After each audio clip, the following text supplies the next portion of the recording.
તો એમને પૂરા સાંભળવા જોઈએ, ભૂતકાળ પણ તપાસવો જોઈએ, પૂરી માહિતી લેવી જોઈએ, પ્રાથમિક માહિતી લેવી જોઈએ.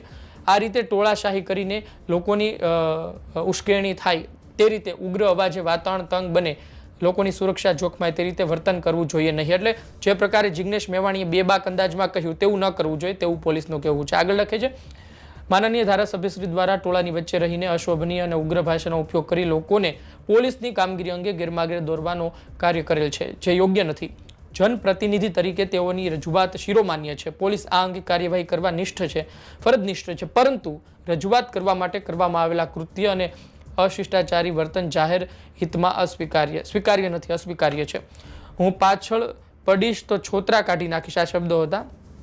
પોલીસને પટ્ટા તમારા છે, તમારા ઉતરશે, મારા નહીં. આવી ગેરબંધારણીય ભાષાનો ઉપયોગ કરી પોલીસ વિભાગની છબી ખડાય તથા લોકોમાં ગેરવ્યાજબી રીતે પોલીસ વિરુદ્ધ ઉશ્કેરણી થાય તે સૂત્રોચ્ચાર કરી જનપ્રતિનિધિની ભાષા અને વર્તન સ્વીકાર્ય નથી. પોલીસ વિભાગે આ બાબતની ખૂબ ગંભીરતાથી નોંધ લીધેલ છે. આવી ઘટના બિલકુલ સાખી લેવામાં નહીં આવે. આ પ્રકારની વાત કરવામાં આવી છે. અન્ય પણ હું તમને ફોટા બતાવું, અન્ય પણ માહિતી બતાવું જેનાથી તમને વધુ ખબર પડશે.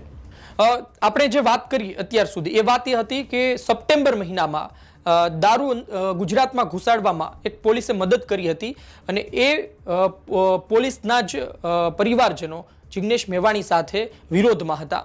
વાત એ છે કે જે પોલીસ કર્મચારી છે પાછો જેલમાં છે. તમને ફોટા પણ બતાવું જે પોલીસે બહાર પાડ્યા છે. તમે જુઓ, પહેલા તો વાંચી લો કે ચેતનભાઈ શંકરભાઈ જાતે બઢિયા રાઠોડ, રહે શિવનગર, થરાદ, તાલુકો થરાદ, મનોજ કુમારના કાકાઈ ભાઈ એટલે મનોર કુમાર છે એ પોતે ગુજરાતમાં દારૂ લાવવા માટે મદદ કરતા હોય તે આરોપ સાથે તેમને અત્યારના જેલમાં નાખવામાં આવ્યા છે. આ એક ફોટો છે. કયા કયા ફોટો પોલીસે બહાર પાડ્યા છે તે વિશે જોઈ લઈએ.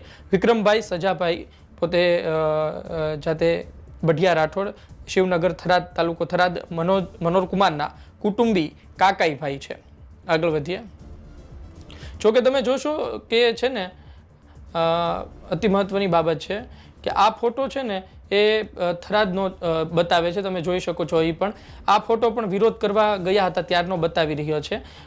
તમે જોશો તો આ ફોટો પણ એ સમયનો છે અને એ કોણ છે? મનોર કુમારના કુટુંબી સગા સંબંધી વેવાઈ. આગળ વધીએ. એનું નામ શું છે? નીલાભાઈ માધાભાઈ તેમનું નામ છે. આગળ વધીએ. આ ભાઈ, આ પણ ત્યારનો જ તે ફોટો છે અને ભરતભાઈ વાલજીભાઈ નામ છે એનું. આગળ વધીએ. શું છે? કુટુંબી કાકાઈ ભાઈ છે. નરેશભાઈ જીવાભાઈ મનોર કુમારના કુટુંબી કાકાઈ ભાઈ છે. આ પણ